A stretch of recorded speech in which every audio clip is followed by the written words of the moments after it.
Let's start. The first one will be Zoha Ahmad from York University in Canada, and she will talk about the effects of cortical resection of visual pathways. And these effects actually will be kind of surprising from what one naively would expect. Zoha? Thank you, Matteo. So I'll just get started.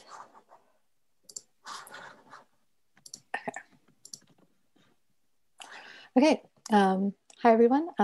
Like Matteo said, my name is Zoha. I'm a master's student at York University, and I'm going to be discussing some results that we have using a unilateral cortical resectioning patient.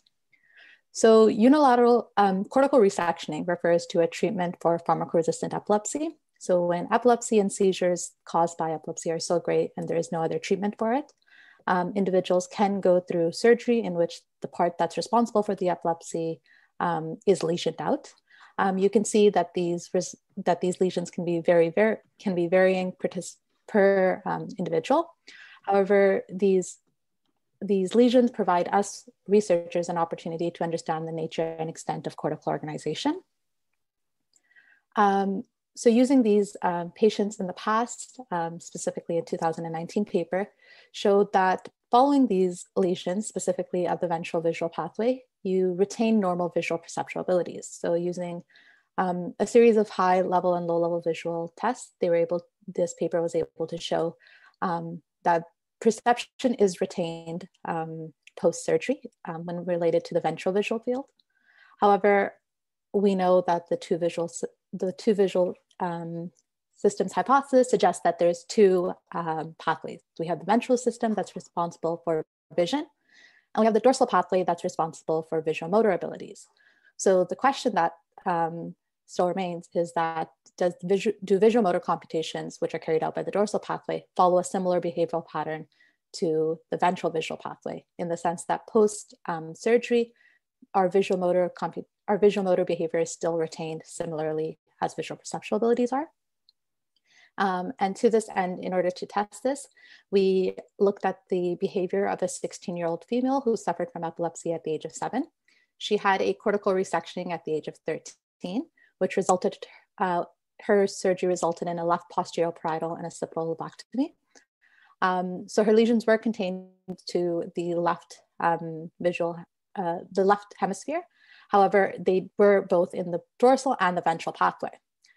So we were able to test TC using Ephron Blocks. So Ephron Blocks are a test that's been used a lot in the literature in order to characterize both visuomotor and visual perceptual abilities.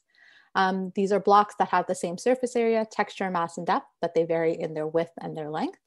And they're used, like I said, in order to characterize both visuomotor, so the dorsal pathway, and visual perceptual abilities, so the ventral pathway. All these blocks were presented in the central visual field. We used 14 control participants. And while they were doing both tasks, we would track their thumb and their index finger using an OptiTrack motion technology system. In order to characterize their visual motor abilities, we had a grasping trial in which they actually reached for the blocks. And in order to characterize their visual perceptual abilities, we had a manual estimation task in which they just tell us how large they believe the block to be. Following both of these tasks, we looked at the 3D trajectory of their index and their thumb. So we were looking at the maximum grip aperture. And what this refers to is when you're reaching for an object, you tend to make, you reach with your thumb and your index finger. And the largest aperture that you make between your thumb and your index finger is known to be sensitive to the real object size. And this is referred to as MGA, or maximum grip aperture. And this was the measure that we were looking at during the task. Following this, we looked at the correlation. Correlation refers to the average. We were correlating between the average MGA every participant had for each block size to the real object size. So you can see this participant would have something like an R value of 0.99.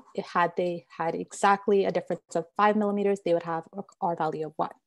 So we were looking at this value to characterize their sensitivity to the object size.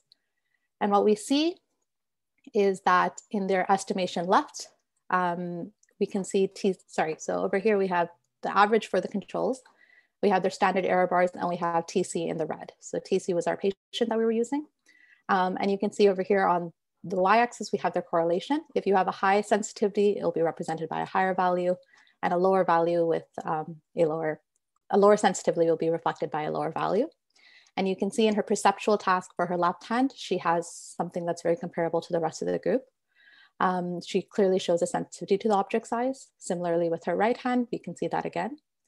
With grasping left, though it's different, her sensitivity does fall a little bit, it's still comparable to the rest of the group. It's grasping with her right hand in which we can see a very clear deficit. She's much lower than her own performance and compared to the rest of the group. So we see this deficit over here.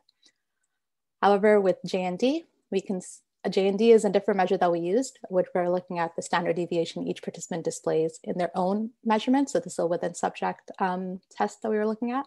And we're looking at their own variability when reaching for the same object size.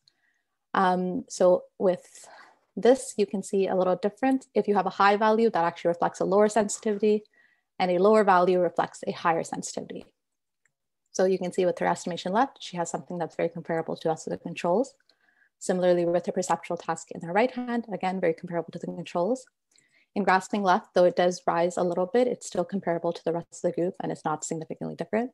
You can see that clear impairment once again in the J&D using in her grasping right hand. So it's her visual motor abilities in her right hand that are clearly affected.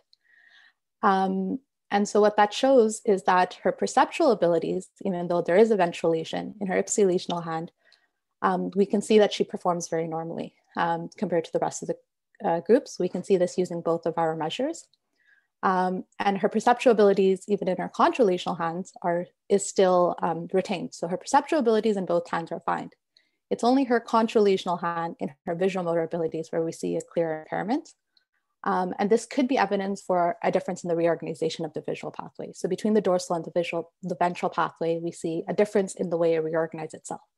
This could be due to a greater degree of hemispherical specialization of the dorsal pathway, or because of a differential maturation rates of the two pathways, such that the dorsal pathway matures before the ventral pathway and has a shorter maturation rate.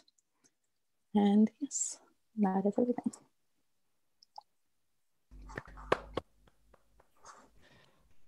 Thank you, Zoha. So it's question time, and I have a couple of questions.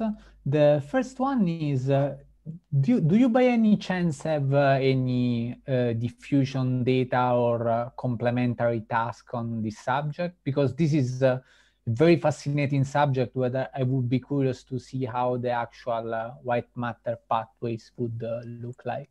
Yeah, so I don't personally have that. We didn't test her myself. I know she has been tested in other studies as well. And I don't think she was tested. There was a white matter test that was done using epileptic patients post-surgery. I'm not sure if she was studied in that. I can get back to you on that, but I don't think she was. In the 2019 paper that I mentioned in the beginning, there was a series of tests that were done on her. They looked at facial recognition, object recognition. They had other perceptual tasks as well. So she has been tested extensively in the fMRI. So there probably is data on her. I just don't have it myself. Okay, oh, that's interesting. So one question from the participants, there is, I hope that I pronounced this right, Jerome Smith, that asks, is the deficit specific to grasp or any visuomotor task?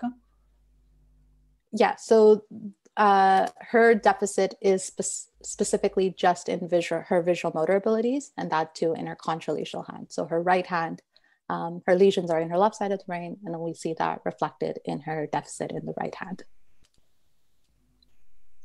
Okay.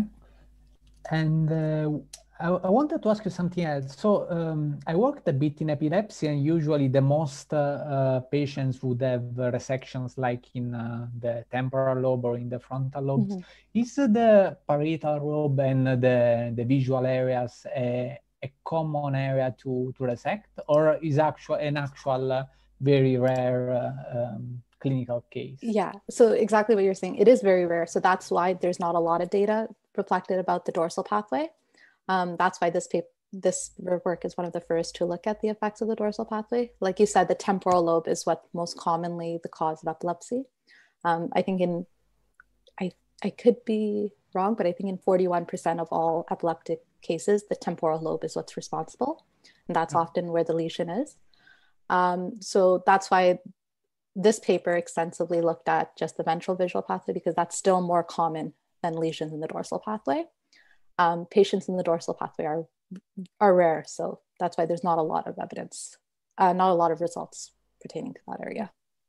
And is this any plan to follow up with this subject? Because the paper is from 2019, so I assume that now she will be 18 years old, so the brain is changing.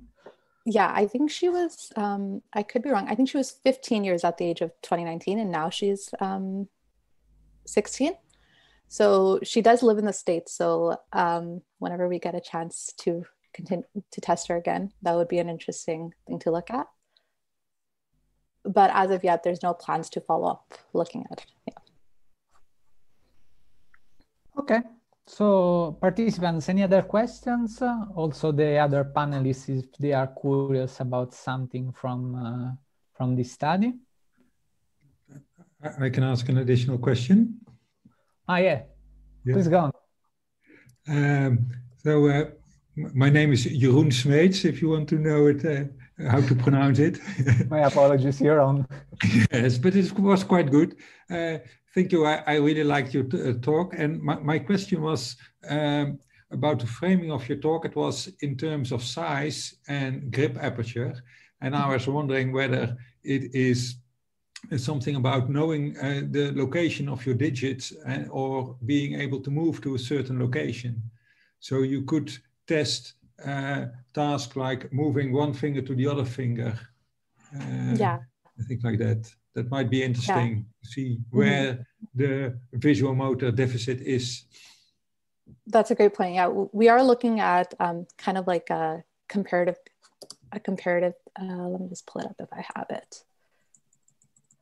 We are looking at a different measure, which looks at kind of how the group compares, how the participant compares to themselves when reaching for certain blocks. It's kind of like in fMRI, how you would use RSA to see how similar they are when we're comparing block 1 to block 2 to block 3 or block 4.